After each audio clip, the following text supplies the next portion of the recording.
Hello guys, today I'm going to show you on how to make this Supra drifting into Backrooms.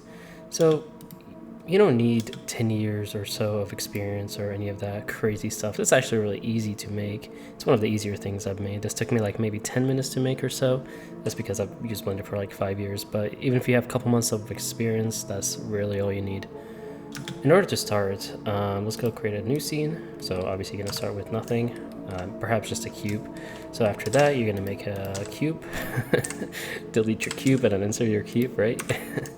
And then you're going to make it kind of a rectangular shape, just exactly how you would imagine, almost like a room.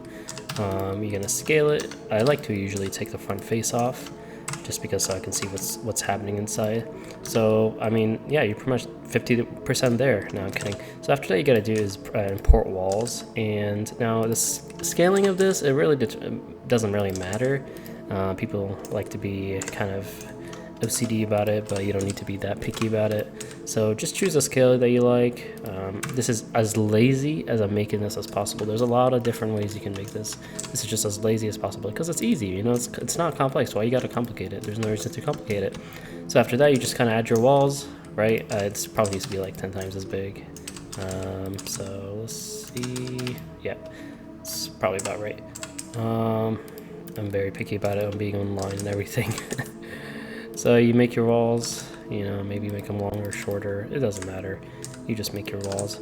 I would also suggest looking up Backrooms, like references and whatnot to see how it's actually made, and just kind of go off that. So you make the walls, and you make the walls. I'll be right back. So after you made your walls, this is what I kind of have. I just kind of just adjusted the rectangle a little bit.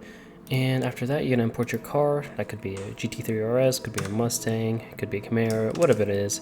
You can get it off from a website called TurboSquid. You can get it from a website called Sketchfab, and they probably I think they renamed it recently. But there's a lot of free services you can get 3D models like this car. I got this from Sketchfab. I just looked up a Toyota Supra Mark V, and that's what I got.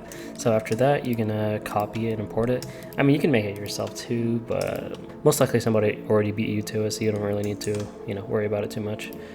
After that, you know, go back to your scene. You're good. So essentially, when we're making this, we're kind of building a simple map. You're like, okay, I want this car to do a loop like this or go around like that. So you're just kind of building a simple map.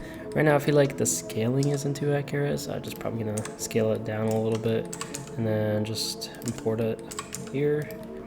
I'm just trying to show the basics so you can do detailed stuff later. So you find the position, you're like, okay, well, I like this, so you're gonna go on the top.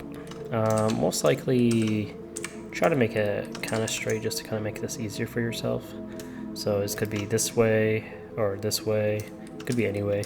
And after that, you're gonna import a curve.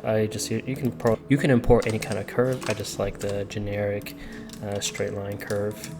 After that, you just kind of make a loop around however you want. So let's say I want to go between this wall, something crazy like that. And then, you know, go there, go there, go there.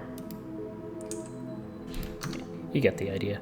So first of all, make sure your tires are paired up to your car so that you're not getting any weird craziness in the animation. After that, you're going to select your car, and then you're going to select your path, and then Control P, and then follow path. So now you should get this animation. I would right click and then just clear animation because you're going to be making your own. Now you're going to get craziness like this, which I'm not going to lie to you, I kind of don't know how to fix very well. So what I do is, you see the weird line, the dotted line, I usually drag it to where it wants to be, if that makes sense.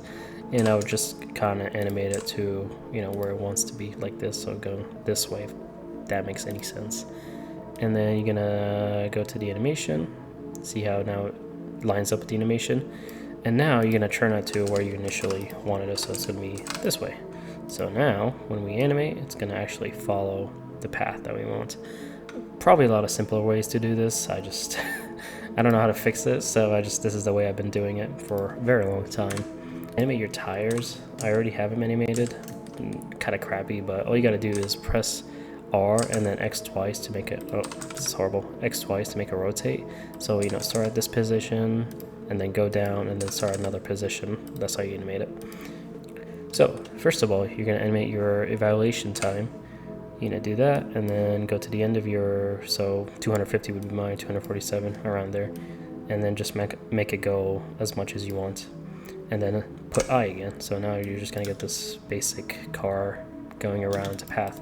I should like doing linear, so you can do other things, but I like linear, and I also like to push the keyframes a little bit out, just to kind of gives us a cool head start. Not too much probably. So in order to make your car drift, you would have to start keying it, auto keying it. That's kind of a lazy way of doing it. So just do that and then press G to add a keyframe. And then, once it goes to a corner, just kind of make it drift a little. So now we got this, actually go back right here. So now we got the car drifting at the corners. And then after that, you can make it go this way. And then I'm just gonna go back, so like this. You can choose any kind of animation for this. It doesn't have to be too picky, but I just, like I said, I just go with linear. Probably not the most logical thing to do. So yeah, since it's going around this corner, I probably would. So just play around with the animation. It's nothing too complicated. And after that, you're gonna put your camera, which we already have. I like going with. So I showed you how to do the basics. I'm not gonna go in depth on how to do all the craziness I did in the other short or whatever. So I'm actually going to show you the actual scene, which is that one. So it's the same exact steps. The only difference I did is I added my cameras and put my cameras in a timeline and all that stuff. So to do this crazy 360 effect or whatever, like fisheye lens, so your camera's probably going to be in perspective. What you're going to do is you're going to go to whatever this word is, I don't know how to pronounce it, and then you're going to put it on fish islands. You can do other settings, or they're all this one's so weird, this one's horrible. Anyhow, go back to your normal fish islands, and I just do 180. You can do either 180 or you can increase the field of view, it's up to you. And I also do zoom in, so it's gonna actually look like this, right? And then you gotta zoom in to fill your scene. And I did that for almost all of them. And yeah, I mean, car paint and all these textures, you can find a lot of YouTube tutorials on how to do that stuff. It's not that hard. And yeah, I mean, that's pretty much it. Thank you for watching.